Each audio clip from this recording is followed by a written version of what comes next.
மற்றும் ஒரு அண்மை செய்தி, கடலூர் அரசு தலைமை மருத்துவமனையில் ஒரே வாரத்தில் அடுத்தடுத்து 2 பச்சிளம் குழந்தைகள் உயிரிழந்திருக்கின்றனர். கடலூர் அரசு மருத்துவமனையில் அடுத்தடுத்து உயிரிழக்கும் பச்சிளம் குழந்தைகள், இதனால் பொதுமக்கள் மற்றும் பெற்றோர் அதிர்ச்சியடைந்திருக்கின்றனர்.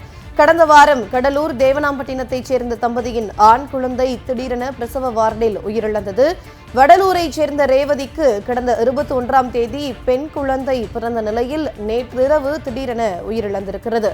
அரசு மருத்துவர்களின் அலட்சியமே குழந்தைகள் உயிரிழப்புக்கு காரணம் என பெற்றோர்கள் குற்றம் சாட்டியிருக்கின்றனர். அண்மை செய்தியாக பார்த்து வருகிறோம்.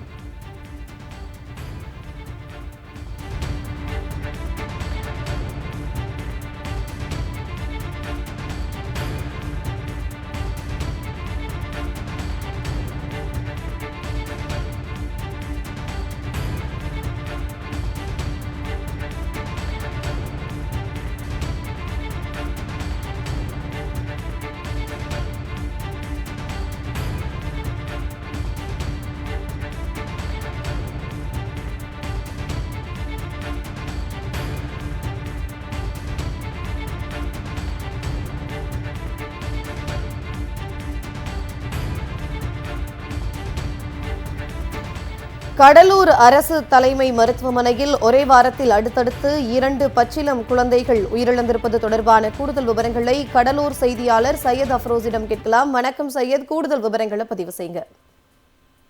வணக்கம் ஜெனிஃபர்.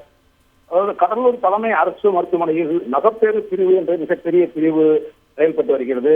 இங்கு ஏழை எளிய பெண்கள் தங்களுடைய பிரசவத்திற்காக அனுமதிக்கப்பட்டு சிறப்பான சிகிச்சைகள் என்றெல்லாம் கடந்த ஆட்சியில் நடந்து பெற்றுள்ளது. ஆனால் சமீப காலமாக கடந்த 1 மாத காலமாகவே இங்கு முறையான பராமரிப்போ அல்லது முறையான மருத்துவ பயனாளிகளுக்கு தேவையான மருத்துவ சேவைகளோ நடைபெறவில்லை என்ற ஒரு குற்றச்சாட்டு தொடர்ந்து எழுந்த வண்ணம் உள்ளது.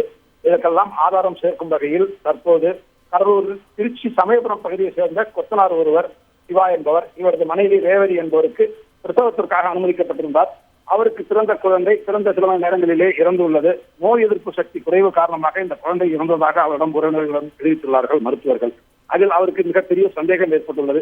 இருந்த போதும் தான் வெளியூர்காரர், தன்னால் இங்கே எதுவும் எதிர்ப்பு செய்ய முடியவில்லை என்ற காரணத்தால் வேறு வழி இல்லாமல் உயிரிழந்த குழந்தையை பெற்றுக்கொண்டு கவலையுடன் வேதனையுடன் தனது நடந்த துயர சம்பவத்தை நம்மிடம் பகிர்ந்துள்ளார். இதே போன்று கடந்த வாரம் கடலூர் தேவனாம்பட்டினம் பகுதியை சேர்ந்த ஒரு பச்சிளம் குழந்தை, பிறந்த 3 நாட்களான குழந்தை, அதே மாதிரி மருத்துவ சிகிச்சை குறைபாடு காரணமாக உயிரிழந்துள்ளது. தொடர்ந்து கடலூர் மருத்துவ மகப்பேறு பிரிவில் அடுத்தடுத்து 2 குழந்தைகள் ஒரே வாரத்தில் இறந்த சம்பவம் என்பது இங்க வந்துள்ள மருத்துவ பயனாளிகள், அதாவது மகப்பேறுக்காக அனுமதிக்கப்பட்டுள்ள கர்ப்பிணி பெண்கள் மற்றும் அவரது உறவினர்கள் மிகப்பெரிய அச்சத்தில் ஆழ்ந்துள்ளார்கள், அதிர்ச்சி அடைந்துள்ளார்கள். எனவே தமிழகத்தின் சுகாதாரத்துறை மற்றும் இந்த மாவட்ட சுகாதாரத்துறை உடனடியாக இங்கு என்ன மாதிரி சிகிச்சை முறையில் குறைபாடுகள் உள்ளது, ஏன் இது போன்ற சம்பவங்கள் நடைபெறுகிறது என்பதை கண்டு ஆராய்ந்து உரிய தீர்வு ஏற்படுத்த வேண்டும் என்பது அந்த பகுதியில் பாதிக்கப்பட்ட மக்களின் கோரிக்கையாக உள்ளது. கூடுதல் விவரங்களை வழங்கியமைக்கு நன்றி சையத் அஃப்ரோஸ்.